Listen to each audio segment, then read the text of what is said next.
తర్వాత ఏమైందో తెలియదు గానీ, ఆ మేనమామ మనసు మారిపోయింది. ఆ అమ్మాయి మీద ఆ మేనమామ కన్నేసాడు. ప్రేమ అని జెప్పి ఇంకొకటో అలా ఆ అమ్మాయిని నమ్మించాడనమాట. నమ్మించి లొంగ తీసుకున్న తర్వాత ఆమెతో అక్రమ సంబంధం పెట్టుకున్నాడు. అదే ఇంట్లో ఉంటుంది. ఇంకా అదే అదును. ఎవరికీ చెప్పదు. ఈవెన్ ఎవరైనా చెప్పుకోవాలంటే పేరెంట్స్ కూడా లేరు చెప్పుకోవడానికి. ఇంకా వాళ్ళ వైఫ్‌కి చెప్తే మళ్ళీ ఎక్కడ హస్బెండ్‌కి చెప్పేస్తుందో అని ఇంకో భయం. అది కాక వాళ్ళ మేనమామ ఎక్కువ ప్రేమ చూపిస్తాడనమాట ఆ అమ్మాయి మీద.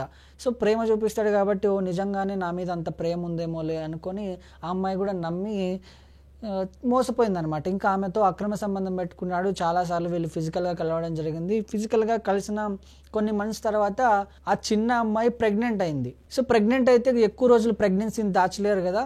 సో, అసలు విషయం బయటపడిందనమాట. ఇంకా వాళ్ళ బంధువులకు తెలిసింది ఈ చిన్నమ్మాయి ప్రెగ్నెంట్ అయింది అని జెప్పేసి. ఇంక వెంటనే ఆ మేనమామ ఇంటి దగ్గరకొచ్చి ఏంటి? ఏం జరిగింది? ఎవరు జేశారు? ఏంటి? అని జెప్పేసి ఆ అమ్మాయిని అడిగితే, ఆ అమ్మాయి మొత్తం చెప్పడం జరిగింది. మొత్తం వచ్చిన బంధువులందరికీ ఇన్సిడెంట్ అయింది. ఇలా జరిగింది, అలా జరిగింది అని మొత్తం ఇన్సిడెంట్ గురించి చెప్పిన తర్వాత బంధువులందరూ కలిసి ఆ అమ్మాయిని పోలీస్ స్టేషన్‌కి తీసుకెళ్లారనమాట. పోలీస్ స్టేషన్‌కి తీసుకెళ్ళి పోలీస్ స్టేషన్‌లో కంప్లెయింట్ ఇచ్చారు. ఇలా సొంత మేనమామే అమ్మాయిని అఘాయిత్యం చేసి గర్భవతిని చేశాడు. ఇప్పుడు ఏంటి అని జెప్పేసి. ఇంక పోలీసులు కేసు నమోదు చేసి దర్యాప్తు చేసే సమయంలో మేనమామని అక్కడికి పిలిచారనమాట.